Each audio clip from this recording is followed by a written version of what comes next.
Euranet Plus Panorama is a weekly review of European news broadcast by our network of EU radio stations. Hi there, and welcome back to Euranet Plus Panorama.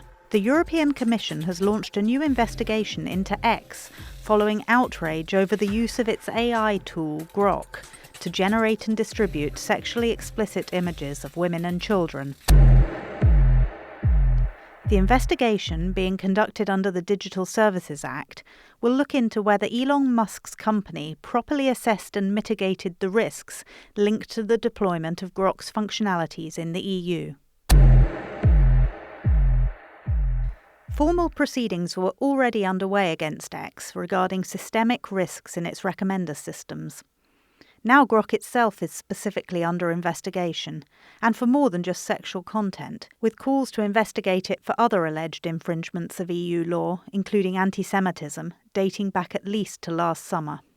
The Digital Services Act is the EU's landmark law that regulates big online platforms, making them more accountable for illegal content and disinformation in order to tackle societal risks online.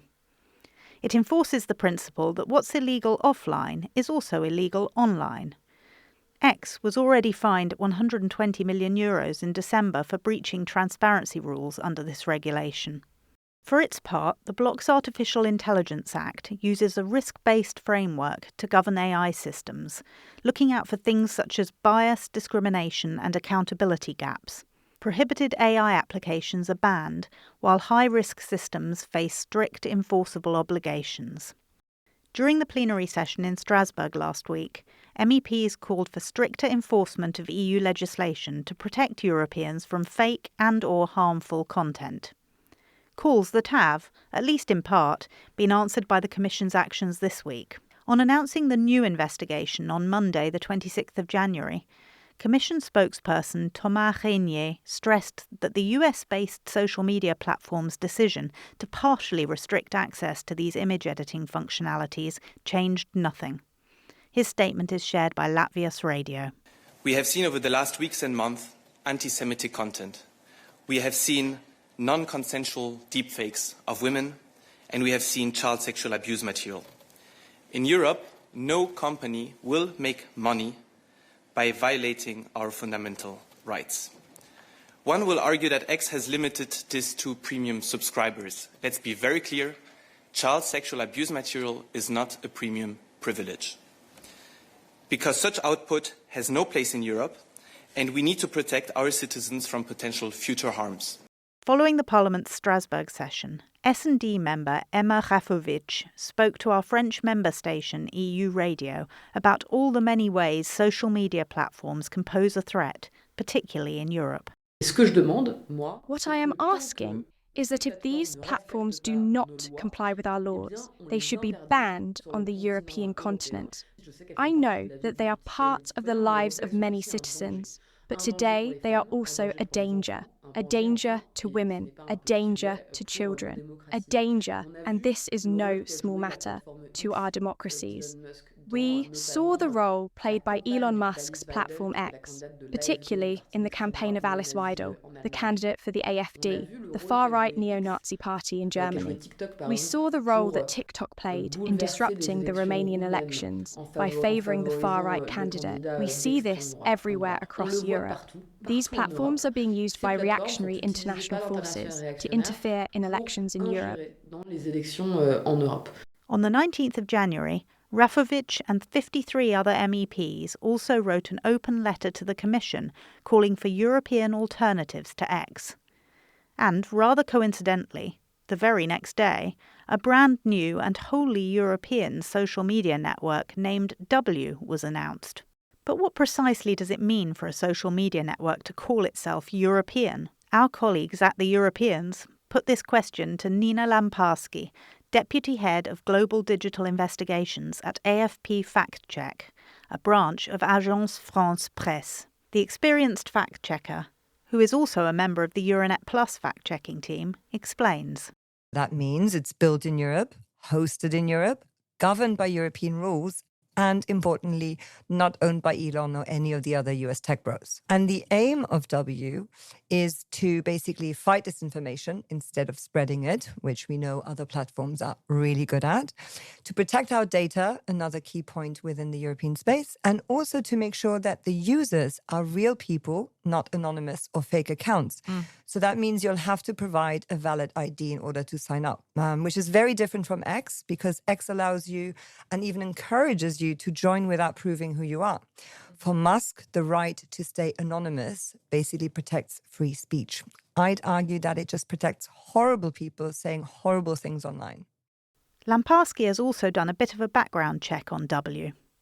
She tells the Europeans that it's owned by a Swedish climate action platform called We Don't Have Time, which may be where the W originally comes from, or it may just be that W comes before X in the alphabet. Its CEO, a Swiss privacy and data protection expert called Anna Zeiter, has been dealing with AI and user data at eBay for more than a decade and has publicly declared that systemic disinformation is both eroding public trust and weakening democracies. W also has an advisory board made up of former ministers and business figures, mostly from Sweden, but the people who work for it are scattered across Europe. The platform's due to be rolled out gradually from March, and it's anyone's guess how it will fare. It could go either way, argues Lamparski. Some users might actually be reluctant to hand over their ID for verification, precisely because they want to protect their data. And we all know of many hacking instances in the last few years where millions of personal infos have been leaked. But then, in light of current events, like Trump threatening to invade Greenland, leaving X may become a political or even philosophical choice for Europeans. It may not just be about audiences anymore. It may be about something much bigger than that, actually taking a stance. I'd now like to welcome back another member of the Euranet Plus fact-checking team, Linda Givetash, on a separate, albeit related matter. Hi, Jo. Thanks for having me. Hi, Linda. In your latest fact-checking report, which you've written with input from across the Euranet Plus network, you look at whether the EU's equality policies are being jeopardised by the so-called manosphere. Firstly, for anyone who has not yet come across the term, what is this manosphere? So what we call the manosphere is a varied collection of websites, blogs, and online forums promoting misogyny, masculinity, and opposition to feminism. Its discourse has been festering online for well over a decade, even prompting at times violent rhetoric. At a time when the European Union has increasingly attempted to address gender inequality through policy, manosphere narratives fueled by disinformation and AI are spreading, particularly among youth. And there are suggestions that these narratives are having a wider political impact, aren't there? On the growing influence of the far right in a number of member states even. As the far right has made gains in Europe, a UN Secretary General's report warned that the expansion of the manosphere coincides with growing conservatism among young men, meaning we may be seeing more of this rhetoric.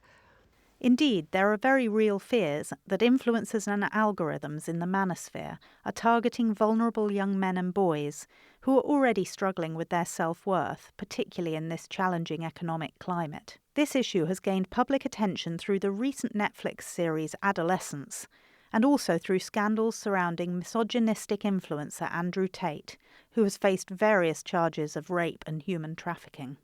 At the same time, the EU launched last March its roadmap for women's rights, aimed at bolstering women's equity in society. With all of this in mind, the first claim that you fact-checked is that European policies are pushing an anti-male agenda, with women now having an unfair advantage. What did your investigation reveal? Well, policies supporting women are not at the expense of men. Rather, they're just helping them catch up in areas like the workplace and positions of power that remain dominated by men. To give you a few figures, we found that the employment rate for men stood at 80% in 2023, while it was 70% for women. Women on average also earned about 12% less than their male counterparts in 2023. And in government, women made up just 32% of seats in both chambers of national parliaments of the EU in 2020. Another claim is that heterosexual men are essentially being blocked from expressing their sexuality. What's your response to this? These policies are certainly not intended to prevent men from having sex, but rather they're to ensure women's safety from violence, particularly rape, and to guarantee them consensual sex.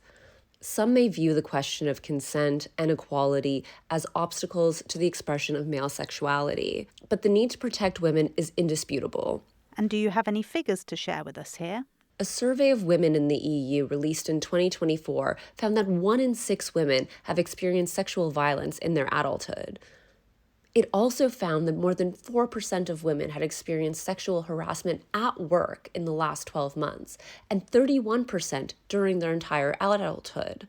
Yet policies designed to combat violence against women and girls, including the Istanbul Convention, a legally binding international treaty that came into force in the EU in October 2023, still face resistance from the so-called anti-gender movement and conservative religious groups. The same groups also promote the image of trad wives. In other words, women who take care of the children and the home and do not have outside jobs. Which brings us to another claim you've looked at, that women's increasing presence in the labour market is directly responsible for our falling birth rates. But you found, I believe, that the picture was a little more nuanced than this. According to an OECD report, unemployment rates for both sexes and housing costs are major factors contributing to low fertility rates.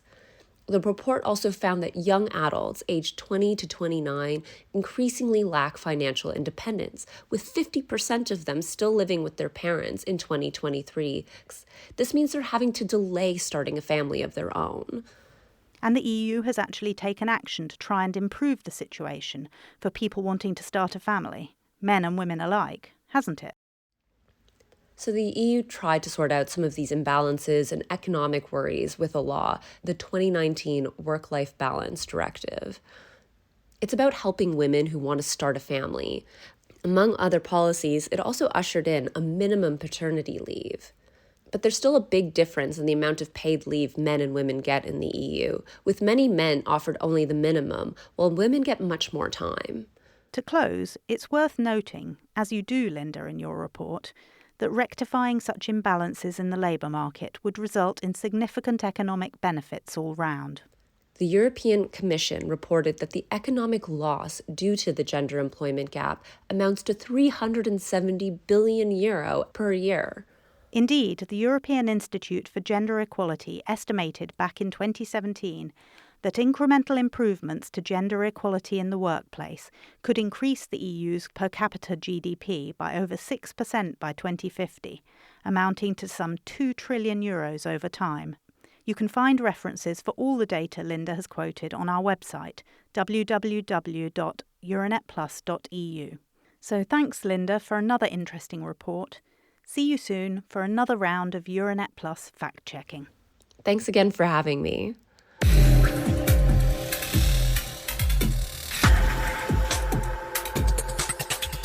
That's all for this week. Join us again next week for another look at the news from a Euranet Plus perspective.